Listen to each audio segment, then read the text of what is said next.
Hello everyone, welcome back to new video lecture.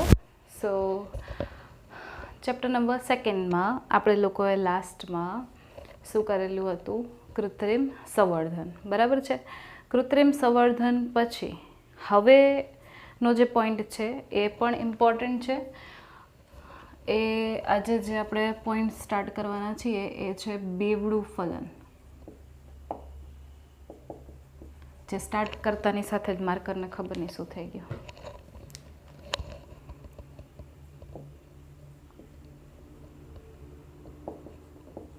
બેવડું ફલન. બરાબર છે. હવે બેવડું ફલન છે શું? અને બહુ સારો ક્વેશ્ચન છે, બહુ ઇઝીલી આવડી જાય એ ટાઈપનો ક્વેશ્ચન. બરાબર છે. તો આપણે લોકોએ જે આગળના ક્વેશ્ચન્સ જોયા, બરાબર. હવે એ ક્વેશ્ચનમાં તમને લોકોને યાદ હોય તો આપણે મહાબીજાણુ છે, બરાબર છે, એનું નિર્માણ જોયું હતું.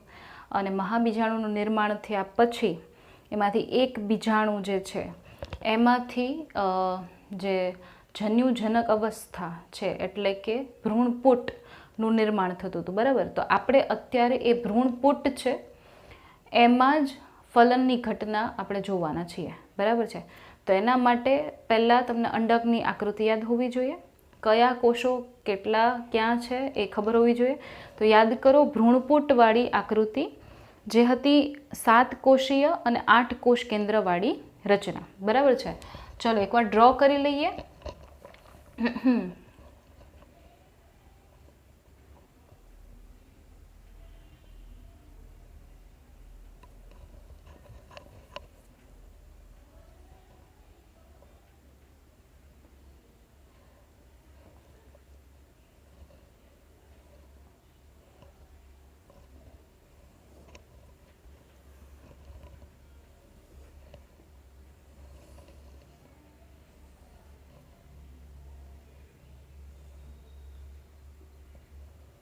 બરાબર છે.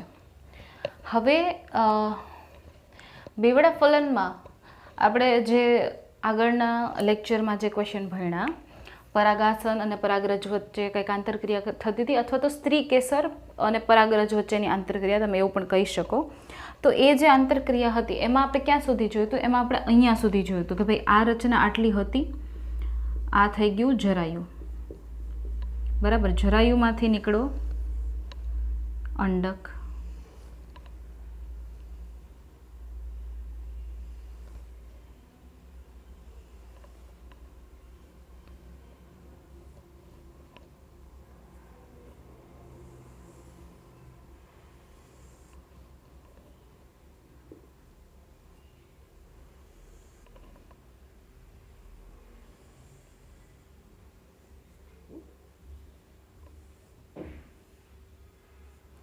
બરાબર છે. આટલી રચના તમે જોઈતી. હવે અંડકમાં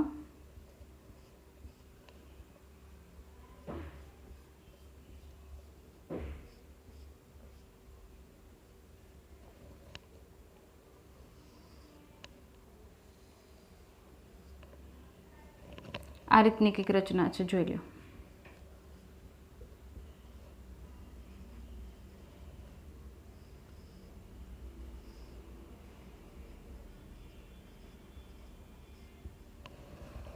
હવે આ રચનાઓ તમને યાદ હોવી જોઈએ. બરાબર.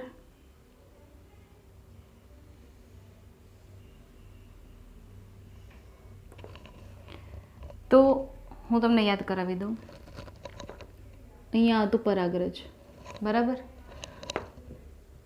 પરાગરજ. હવે પરાગરજનું થયું અંકુરણ, તો વિકસિત થઈ શું? પરાગ નલિકા થઈ. વિકસિત પરાગ નલિકા. પરાગ નલિકાની ગતિ કોના તરફ? એની વૃદ્ધિ કોના તરફ થઈ? અંડક તરફ. અંડક તરફ એ ક્યાંથી પ્રવેશશે? અંડક છિદ્રના છેડેથી. અંડક છિદ્ર હોય ત્યાંથી પરાગ નલિકાનો પ્રવેશ થાય કોઈ પણ એક સહાયક કોષમાં. બરાબર છે. કોઈ પણ એક સહાયક કોષમાં. જો પહેલાં તો શું થાય? પરાગરજનું હું તમને આખો ચાર્ટના ફોર્મમાં હું તમને લખી દઉં, સ્ટેપ બાય સ્ટેપ. બરાબર. જેથી કરીને તમને નીટ એન્ડ ક્લીન સમજાઈ જાય, એમાં કોઈ ડિફિકલ્ટી ના રહે. પહેલાં પરાગરજ ક્યાં સ્થાપિત થઈ? પરાગાસન ઉપર. તો પરાગરજનું પરાગાસન પર સ્થાપન. પછી શું થાય? સંગત પરાગરજની પરાગનલિકાનો વિકાસ. સંગત પરાગરજ, અસંગત પરાગરજમાંથી પરાગનલિકા વિકસિત થશે નહીં. તો મેક ઇટ ક્લિયર કે ભાઈ સંગત પરાગરજ ની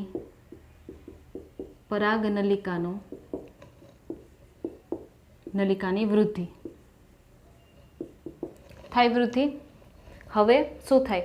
પરાગનલિકા છે એ શું કામ વૃદ્ધિ પામી? એનું રીઝન તો હોય ને. પરાગનલિકા શું કામ વૃદ્ધિ પામી? કારણ કે નરજન્યુ પરાગરજમાં છે અને માદાજન્યુ અહીંયા છે. જો આ માદાજન્યુ, આ અંડકોષ, બરાબર છે. આ અંડકોષ, આ થઈ ગયો સહાયક કોષ. આ વચ્ચેનો થઈ ગયો મધ્યસ્થ કોષ, બરાબર છે. અને આ દ્વિકીય કોષ કેન્દ્ર. કેવું છે? આ દ્વિકીય કોષ કેન્દ્ર, બરાબર છે. આ કોષ કેન્દ્ર કેવું છે? દ્વિકીય કોષ કેન્દ્ર થઈ ગયું. અને આ થઈ ગયા કયા કોષો? પ્રતિધ્રુવીય કોષ. ક્લિયર? તો હવે શું થશે કે ભાઈ આ પરાગનલિકા શું કામ જાય છે? કારણ કે પોતાની પાસે નરજન્યુ છે, અહીંયા માદાજન્યુ છે, અંડકોષ. તો નરજન્યુને માદાજન્યુ પાસે પહોંચાડવાના છે. તો એટલા માટે શું થાય કે નરજન્યુને આ પરાગનલિકા મારફતે લઈ આવવામાં આવે. તો એનો મતલબ કે પરાગનલિકા દ્વારા નરજન્યુનું વહન. પરાગનલિકા દ્વારા નરજન્યુ શું પામે? વહન પામે. જો આ જાય છે નરજન્યુ, જાય છે પરાગનલિકા દ્વારા, બરાબર છે. ક્યાં જશે? અહીંયા સુધી જશે. તો હવે પરાગનલિકા છે એ ક્યાંથી પ્રવેશી? અંડકમાં. તો કે આ અંડક છિદ્ર તરફનો છેડો, અંડતલ છે. આ અંડક તલ અને આ અંડક છિદ્ર.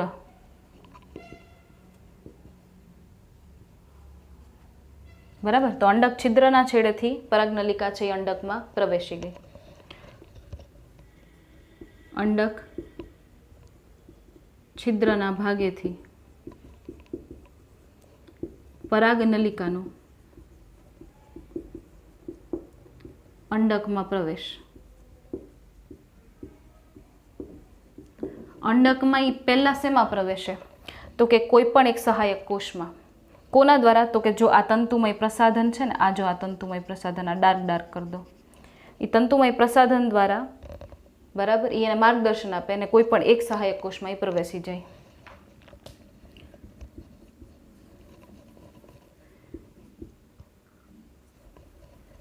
પરાગનલિકા કોઈ પણ એક સહાયક કોષમાં પ્રવેશે અને તંતુમય ઘટક તેને માર્ગદર્શન પૂરું પાડે કે ભાઈ તારે અહીંથી જવાનું છે. પ્રવેશી ગઈ નરજન્યુ, ત્યાં સુધી, અહીં સુધી પહોંચી ગયા નરજન્યુ. હવે શું થશે? તો કે હવે અહીંયા નજીક જ અંડકોષ છે કે નહીં? હવે શું થશે? તો કે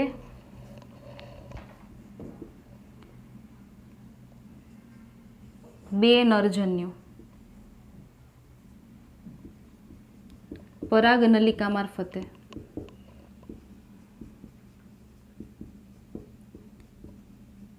ભ્રૂણપુટમાં પ્રવેશે. બે નરજન્યુ છે ને એ આ પરાગનલિકા મારફતે આ શેમાં પ્રવેશી ગયા? આ કયો ભાગ છે? આ ભ્રૂણપુટ છે. આ કયો ભાગ છે? ભ્રૂણપુટ. બરાબર છે. તો આ ભ્રૂણપુટમાં પ્રવેશી ગયા. આ ભ્રૂણપુટ છે, બરાબર. તો ભ્રૂણપુટમાં પ્રવેશ્યા. હવે શું થશે બે નરજન્યુનું? તો જોઈ લો અહીંયા આગળ બે નરજન્યુ છે ને, બરાબર. તો ભ્રૂણપુટ ખાલી અહીંયા દોરું છું પાછું, ત્યાં તમને ડિફિકલ્ટી લાગે સમજવામાં કારણ કે એટલા બધા નામ નિર્દેશન છે. તો સ્વચ્છ ચોખ્ખું દેખાય રહે એટલે માટે હું અહીંયા આગળ ડ્રો કરું છું.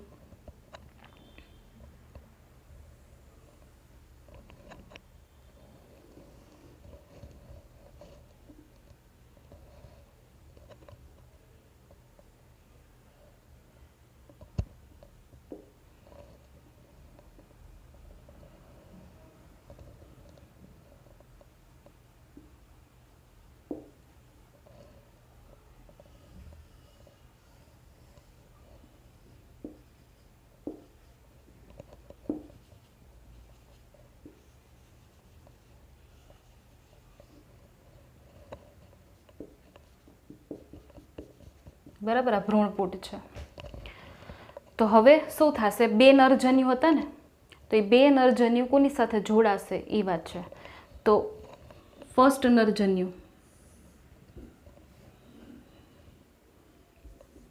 અંડકોશ,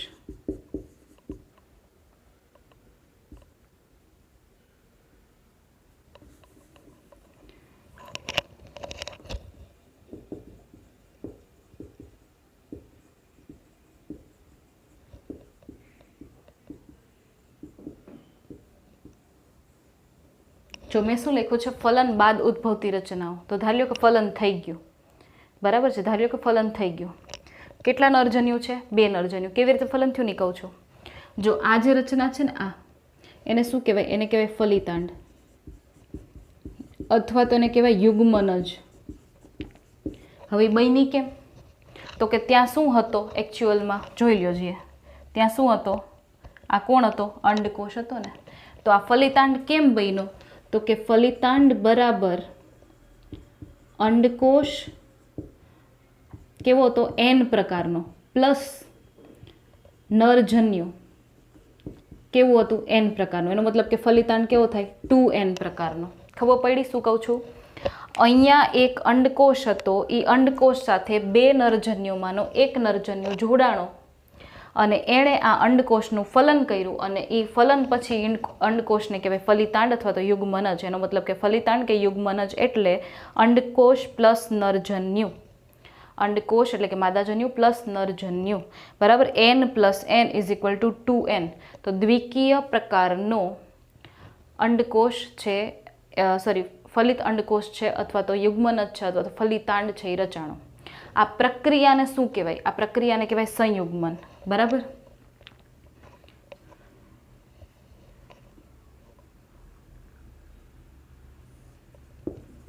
પ્રક્રિયાને શું કહેવાય? સંયુગ્મન. શું કહેવાય? સંયુગ્મન, બરાબર છે. તો પહેલી પ્રક્રિયા થઈ, પહેલું ફલન થઈ ગયું. બેવડું ફલન નામ છે, 2 ફલન એમ. તો પહેલું ફલન થઈ ગયું. હજી એક નરજન્યુ બાકી છે. 2 નરજન્યુ હતા ટોટલ. એમાંથી એક નરજન્યુ કોની સાથે જોડાઈ ગયો? અંડકોશ સાથે જોડાઈને ફલિતાંડ બનાવી દીધો. બીજો નરજન્યુ,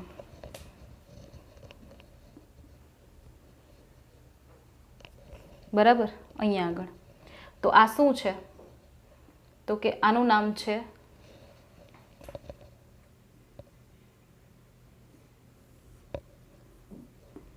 PEN. શું નામ છે આનું? PEN. કોને કહેવાય PEN? તો કે PEN એટલે પ્રાઇમરી. પ્રાઇમરી મીન્સ પ્રાથમિક ભ્રૂણપોષ કોષ કેન્દ્ર. આનું નામ છે પ્રાથમિક ભ્રૂણપોષ કોષ કેન્દ્ર, જે છે 3N. કેવો છે એ? 3N. તો 3N ક્યાંથી થયા? તો કે અહીંયા જોઈ જઈએ, 2 કોષ કેન્દ્ર ઓલરેડી હતા કે નહીં? બરાબર, 2 કોષ કેન્દ્ર ઓલરેડી હતા. હજી એક કોષ કેન્દ્ર કોનું આવ્યું? નરજન્યુનું. તો PEN બરાબર શું થાય? PEN બરાબર શું થાય? તો કે દ્વિકીય કોષ કેન્દ્ર પ્લસ નરજન્યુ નું કોષ કેન્દ્ર. તો દ્વિકીય કોષ કેન્દ્ર 2N અને નરજન્યુનું કોષ કેન્દ્ર N. તો આ કેવો થયો? 3N. તો એવો કોષ કે જે આવું કોષ કેન્દ્ર ધરાવે કોષને શું કહેવાય? તો કે એ કોષને કહેવાય પ્રાથમિક ભ્રૂણપોષ કોષ. આ કોષને શું કહેવાય? પ્રાથમિક ભ્રૂણપોષ કોષ. અને આ પ્રક્રિયાને શું કહેવાય?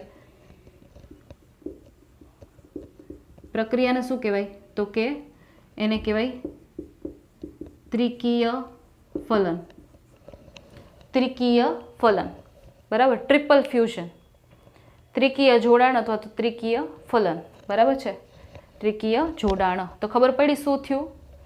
બે નરજન્યુ હતા, એક નરજન્યુ અંડકોષ સાથે જોડાણો અને બેનો ફલિતાંડ, અને એ પ્રક્રિયાને કહેવાય સંયુગ્મન.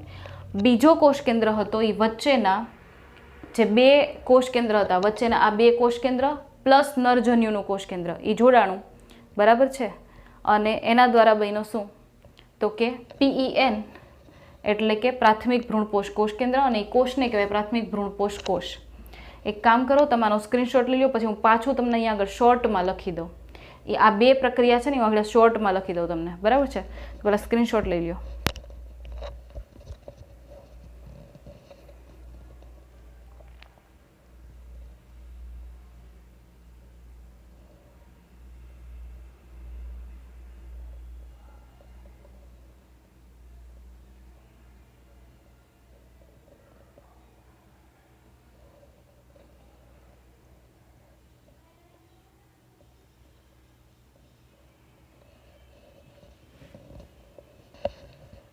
ઓકે.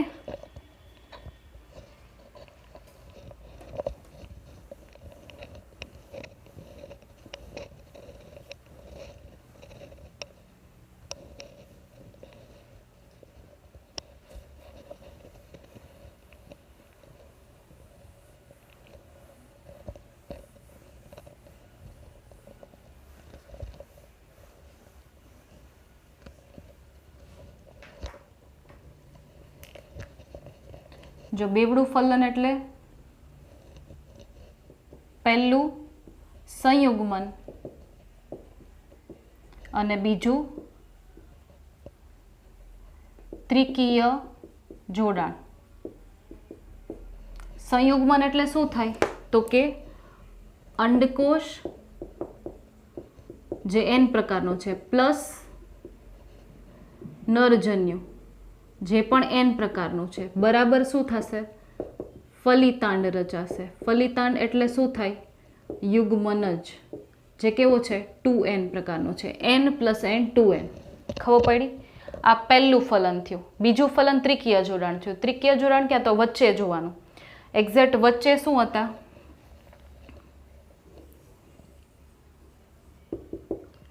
જા વચ્ચે આ શું હતા? આ N અને આ N છે. દ્વિકીય કોષ કેન્દ્ર. N એટલે દ્વિકીય થાય ને, તો બે કોષ કેન્દ્ર છે, બરાબર છે. તો દ્વિકીય કોષ કેન્દ્ર પ્લસ દ્વિકીય કોષ કેન્દ્ર એટલે N + N પ્લસ નરજન્યુ. નરજન્યુ કેવા છે? N.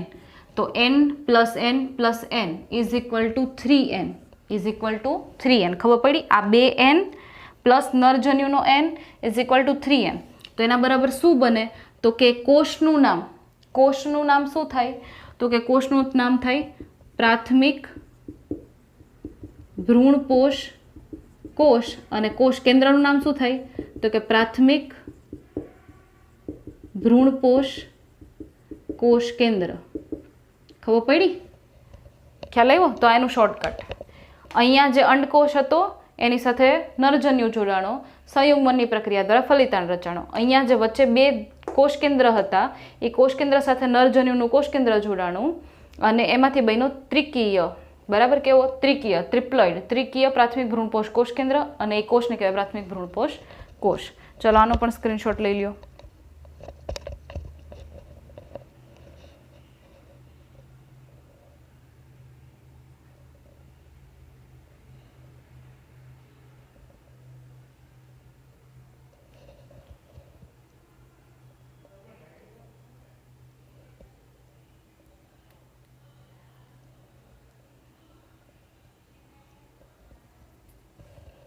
ઓકે. તો એના પછી હવે જો ફલન તો થઈ ગયું, બરાબર. તમને એમ કહે કે પૂર્વ ફલન, તો પૂર્વ ફલન એટલે ફલન પહેલાં શું હતું? તો કે ફલન પહેલાં તો પેલું પરાગનલિકાનો વિકાસ થતો હતો ને એવું બધું થતું, પરાગરજનું નિર્માણ થતું હતું ને ફલન પહેલાં એવું બધું થતું હતું, બરાબર. હવે આ હતી ફલન દરમિયાનની પ્રક્રિયા, આ ફલન દરમિયાન થતી પ્રક્રિયાઓ હતી. હવે ફલન પછી શું થાય છે એ જોવાનું છે. ફલન પહેલાં શું થતું હતું એ પહેલાં જોઈ લીધું. અત્યારે આપણે જોયું ફલન દરમિયાન શું થાય છે, અને હવે ફલન પછી. તો ફલન પછી એટલે થાય પશ્ચફલન ઘટનાઓ, બરાબર. પશ્ચફલન ઘટનાઓ અને રચનાઓ, કે ભાઈ પશ્ચફલન પછી શું બને છે, બરાબર.